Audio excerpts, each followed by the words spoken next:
Good Morning Business. French Tech. C'est Nicolas Cohen qui est avec nous ce matin, fondateur d'Encore Store. Merci beaucoup d'être dans Good Morning Business. Encore Store, plateforme qui met en relation les marques indépendantes et les détaillants. C'est bien la bonne semaine pour vous avoir sur ce plateau. Ce que vous nous dites, c'est que c'est plus qu'une marketplace, Encore Store. Bonjour, oui tout à fait. Encore Store, ce n'est pas juste une marketplace, c'est une solution globale. On fait de la mise en relation, on aide des boutiques indépendantes à trouver des marques pour leur commerce, mais on fait du financement. Tous les commerces qui achètent sur Encore Store ont dû payer à 60 jours dès la première commande. Et ensuite, demain, Encore Store, ce sera aussi une solution logistique, puisque c'est une plateforme européenne, et on doit permettre à des boutiques partout en Europe de pouvoir accéder à des marques partout en Europe. Et donc, il y aura aussi une solution logistique pour fluidifier ces transactions. Pour ceux qui nous écoutent et nous regardent, comprennent bien ce phénomène Encore Store, c'est que, je le disais tout à l'heure avant la publicité, vous avez fait 2 levées de fonds successives, et pas n'importe lesquelles, 25 millions, 84 millions d'euros, en moins de 5 mois. Je crois que c'est un record dans l'histoire entre une série A et une série B. Ce qui est incroyable, effectivement, c'est votre succès. Vous avez plus de 5000 marques aujourd'hui que vous placez auprès de combien de détaillants, combien de commerçants? Aujourd'hui, sur Encore Store, on a 50 000 détaillants qui viennent acheter.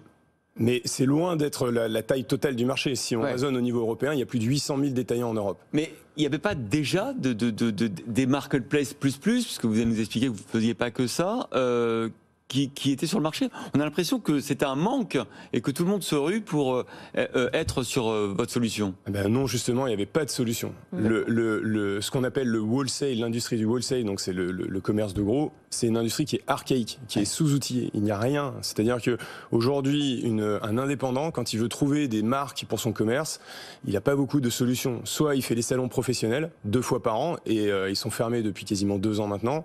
Soit il passe ses soirées sur les réseaux sociaux, sur Instagram et compagnie, pour essayer de trouver des marques. Et après, c'est le parcours du combattant pour contacter la marque, négocier ses prix, obtenir les catalogues et se faire livrer la marchandise. Votre activité a triplé en 2021 sur à peine 5 premiers mois de l'année, et ce malgré la fermeture de beaucoup de magasins.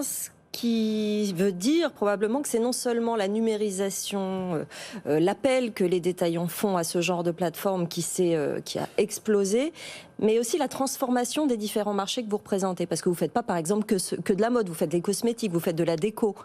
Il y a plein d'opportunités derrière Encore Store.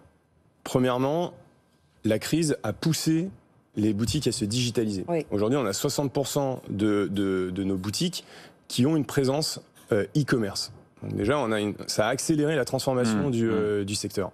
Donc ensuite, ces indépendants, ils ont découvert le e-commerce, donc ils se sont dit, mais pourquoi pas également acheter via une plateforme. Donc ils ont découvert Encore Store, ils sont venus sur Encore Store. C'est-à-dire ça vous a aidé, en fait, quelque part, la digitalisation de leur vente a aidé, effectivement, parce que, comme vous le dites, ils adaptent aussi des outils numériques pour acheter. Exactement. Et donc ils n'ont plus peur d'acheter en e-commerce. Ensuite, on observe, j'appelle un rééclatement de certains secteurs, comme par exemple les cosmétiques, qui étaient très concentrés sur quelques distributeurs. Et Marionneau, etc.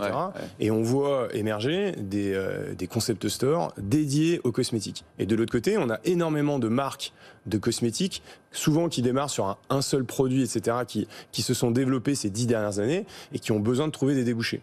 Donc, nous, on fait le lien entre ces deux mondes.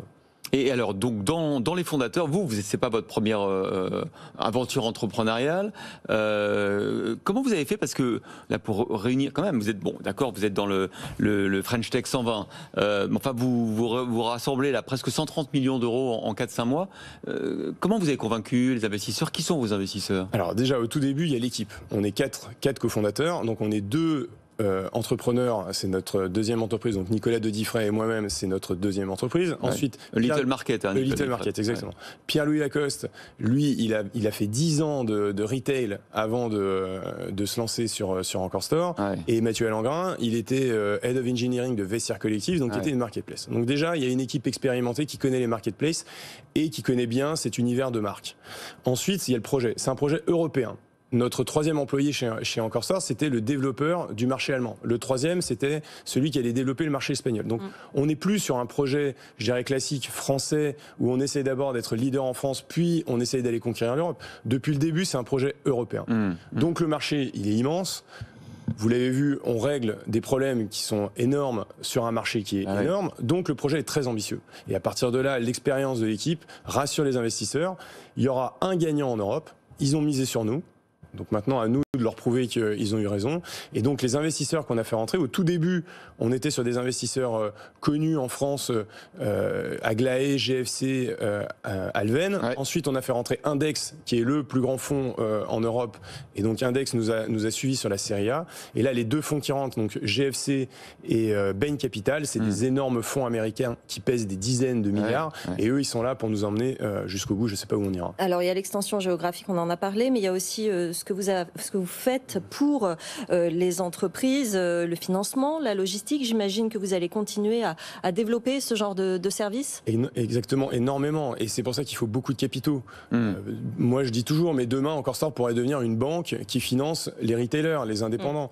Et puis, il y a une solution logistique. Si on veut permettre à des milliers de marques de vendre à des milliers de boutiques partout en Europe, il va falloir à un moment donné qu'on s'attaque à la logistique. Et qui dit logistique dit beaucoup de capitaux. Au moment de la rouverture des commerces, au moment où on voit les difficultés du retail, notamment sur les grandes marques, notamment dans le prêt-à-porter. Est-ce que ce que vous venez de décrire sur les cosmétiques, avec l'atomisation du marché rendue possible par la digitalisation, selon vous, c'est l'avenir du retail en Europe? Oui, alors nous, notre vision, c'est clairement que le retail va de nouveau se disperser, se distribuer dans les centres-villes, mais pas seulement. On a énormément de clients qui sont dans des villages, qui ouvrent des concept stores, parce qu'il faut aussi amener de la modernité dans ces villages. Et tout n'est pas que e-commerce. Et on l'a vu, les gens ont pris conscience avec le Covid et les confinements. On a besoin de ce commerce de proximité. On ne veut pas s'en passer.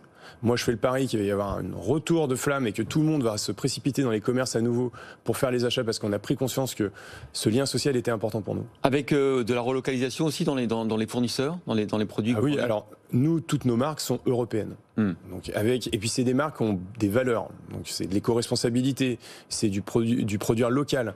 Donc c'est aussi ce commerce-là qu'on veut favoriser. Voilà, EncoreStore. À mon avis, vous avez intérêt à retenir ce nom. Merci beaucoup, Nicolas Cohen, d'avoir été avec nous ce matin.